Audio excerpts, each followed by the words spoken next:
Приветствую, друзья! В продолжении темы Starfield компания Moondrop решила выпустить переосмысленную версию этих наушников, но уже на планарном излучателе. Назвали модель Stellaris и оформили также в сине-золотом цвете с изображением всяких небесных объектов. Очень любопытное, на мой взгляд, решение, тем более, что производитель хвастает минимальными искажениями и просто превосходной динамикой. Что ж, друзья, будем разбираться. Собственно, поехали!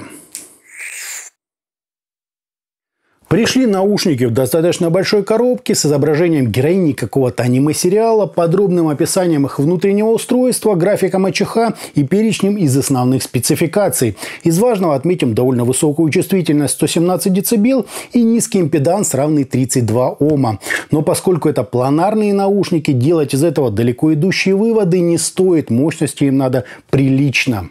В комплект нам положили инструкцию, она же гарантийный талон, еще две каких-то карточки, такой приятный плотный бокс и два набора амбушюр, пенки фирменные из прозрачного силикона.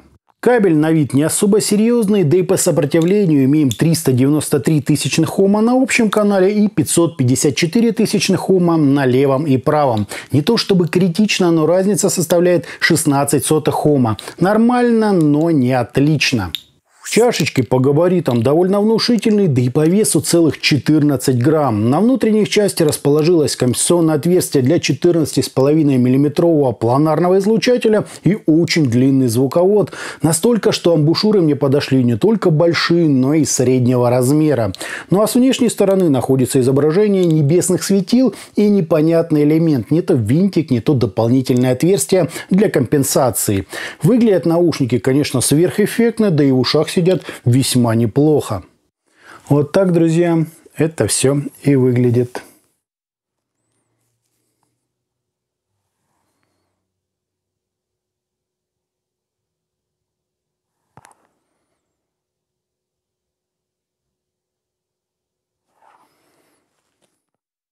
По измерениям тут в меру продолжительный импульс, небольшие расхождения между левым и правым каналом и искажения в пике, достигающие ровно 0,82%. Обещали нам нечто эдакое, получилось как у всех. Впрочем, все, что меньше или равно единице, очень хороший результат. Фаза ведет себя естественно, затухание на 30 и 60 дБ составляют в минимумах около 62 и 95 миллисекунд, вообще без каких-либо возмущений. АЧХ же нам настроили на манер кривой диффузного поля с подъемом низких частот на 9,5 дБ, еще более выразительным выделением области разборчивости, небольшим акцентом на 5 кГц для имитации ушной раковины, чуть побольше на 8 кГц для усиления резкости звучания и максимальный по уровню пик на 12,2 кГц. В плюс запишем то, что высокие нам довели почти до максимума, а в минус как-то этот пик рисковат. Впрочем, все, что выше 8 кГц, смещается и изменяется по амплитуде в зависимости от глубины посадки в измерительный стенд, а значит и наше ухо. Звучат же наушники предельно чисто, четко и прозрачно, с отличными, на мой слух, скоростными характеристиками и правильно позиционированной сценой, то есть с небольшим отдалением от слушателя и легким смещением баланса в сторону высоких частот, из-за чего мы получаем просто превосходную динамику, резкость и прорисовку на всем частотном диапазоне. Бас здесь достаточно глубокий, но по ощущениям немного прибранный, так что лучше всего ему удаются элементы так называемого среднего баса, увы, со слабо выраженной ритмической составляющей. Зато мы получили хорошую такую прибавку к скорости и разделению инструментов, а следовательно превосходную техничность. Металл тут звучит, как говорится, на 5, но лично меня смущает довольно скудно представленная ритмическая составляющая, нет так называемого жирка. А вообще звучание собранное, цельное, с уклоном в скорость и прорисовку даже мельчайших элементов тембрального рисунка. С точки зрения джазовой музыки лично мне здесь не хватило объема, а с точки зрения оркестровой глубины сцены, но это вполне типично для использованной тут целевой кривой и непосредственно типа излучателя. Модель хотя и прекрасно передает инструменты даже дальних инструментальных планов, но не хватает ей размаха. Представьте, что музыкантов попросили сесть поближе друг к другу, и вы поймете, о чем я говорю. Хотя это я уже, наверное, придираюсь. По большому счету, наушники достойно отыграют вам любой любые электронные жанры, старый добрый рок, соул, ритм и блюз и даже классическую музыку. Относительно металла я уже сказал, по мне тут слабовато выраженная ритмическая часть, то есть он такой подсушенный на слух. Из источников лучше выбрать что-то изначально мелодичное и певучее. Так, с мобильным ЦАПом Shanling UA3 звук мне понравился даже больше, чем с весьма техничным Muse Hi-Fi M3. На Shanling глубже бас, проявился объем и заметно прибавилась жирка в ритмической части. То есть выбор стоит делать в зависимости от того, что у вас есть и что вы, по сути, хотите получить.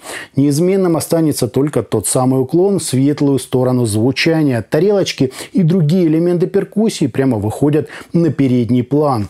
Впрочем, разделение на данном диапазоне очень достойное, так что ими можно будет даже наслаждаться.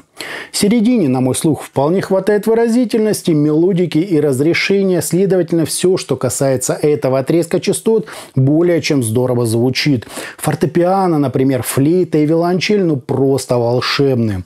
Для сравнения лицом к лицу под рукой у меня оказались тоже планарные, но более дешевые Кенера Селест Гумиха, которые заметно интимнее в плане сцены, с чуть лучшим басом и передачей ритм-секции, но заметно мягче и медленнее героев обзора.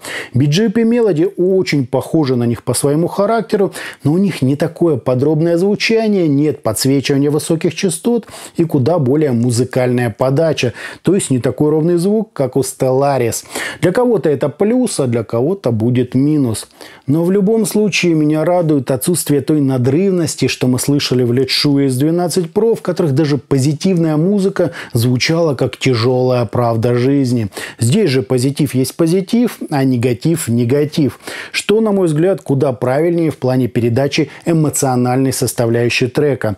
Ну и на фоне Тензу Зейтянву у героя обзора хватает и энергии, и разрешения, и погружения в материал. Это реально интересный драйвовый звук. Лучшее, что только слушал за последнее время из недорогих планарных наушников.